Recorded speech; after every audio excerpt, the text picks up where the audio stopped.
So in this current year मैं तो वैसे इन सब चीज़ों से दूर रहता हूँ, जो भी शेयर मार्केट और इन सब से।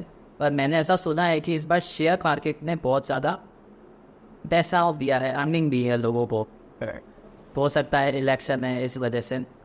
तो जो टैक्स प्लानिंग है इस बार की, तो थोड़ा उसके बारे में बताएं। Sir basically market last 1.5 year में बहुत एक्सेप्शनली परफॉर्म कर रहा है, एंड जिसने भी इन्वेस्ट किया है he have get a good return, multiple times return उनको मिला है।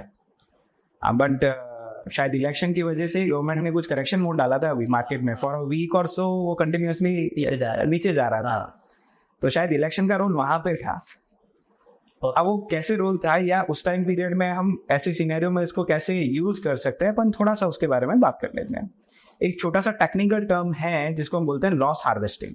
अच्छा, लॉस हार्वेस्टिंग मीन्स मैं लॉस बना रहा हूँ ना पता आपको। Loss banana is not good thing, but यहाँ पे कभी कभी लॉस बनाना अच्छी बात हो जाती है। आजकल तो सिनेरियो चल रहा है स्टार्टअप से, उसमें ही अच्छी नहीं हो रहा है। ऐसा ये सबसे अच्छी चीज मानी जाती है। तो सर लॉस हार्वेस्टिंग का कंसेप्ट क्या है कि if we are getting a good return in market, and जब आपको लगता है कि अभी एक अच्छा डाउनफॉल है और मेरे सारी होल्डिंग्स काफी हद तक पीक पर है एंड या बहुत ज्यादा डाउन आ चुकी है, तो जब वो बहुत ज्यादा डाउन है और मैंने पीक पॉइंट पे परचेज किया हुआ था, तो मैं केवल एक तरीके से एक लॉस अभी बुक कर लो।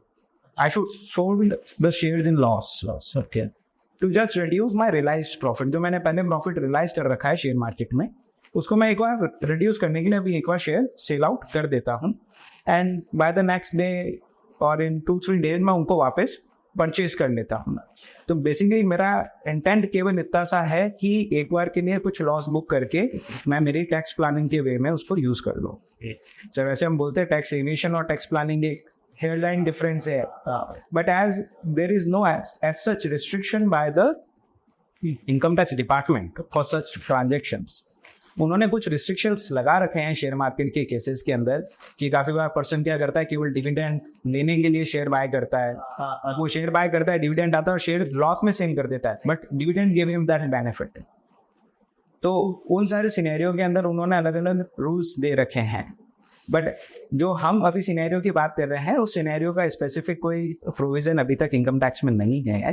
तो if we are having a good profit in share market और वो शॉर्ट टर्म प्रॉफिट है हमारा, लॉन्ग टर्म में है तो हमको अलग से लॉन्ग टर्म का लॉस लेना पड़ेगा, और शॉर्ट टर्म प्रॉफिट है तो हम शॉर्ट टर्म के लॉस को, जो मेरे रिसेंट विद इन 1 ईयर के शेयर्स है, उनको एक बार सेल आउट करके लॉस बुक करूँ एंड उनको अगेन रीपरचेज कर लूँ, तो that will adjust my short term capital.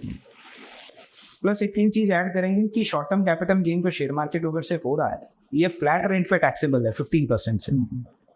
मैं स्पेसिफिकली मान के चल रहा हूँ लिस्टेड शेयर्स है, एसटीटी डिडक्ट हो रहा है, इसलिए हम 15% की रेट की बात कर रहे हैं।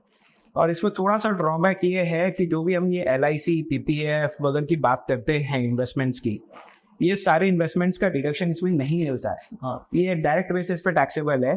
तो हमारे पास एक अच्छा ऑप्शन है, अगर मार्केट में अभी वापस कोई करेक्शन आता है तो we can think about it और कुछ लॉस बुक करके अपना प्रॉफिट रिड्यूस कर सकें without impacting our balance sheet also, क्योंकि वो होल्डिंग अपन वापस परचेज कर रहे हैं। तो होल्डिंग भी हो गई और टैक्स इम्पैक्ट कम हो गया और perfectly with in the legal framework एक आपका प्लानिंग है।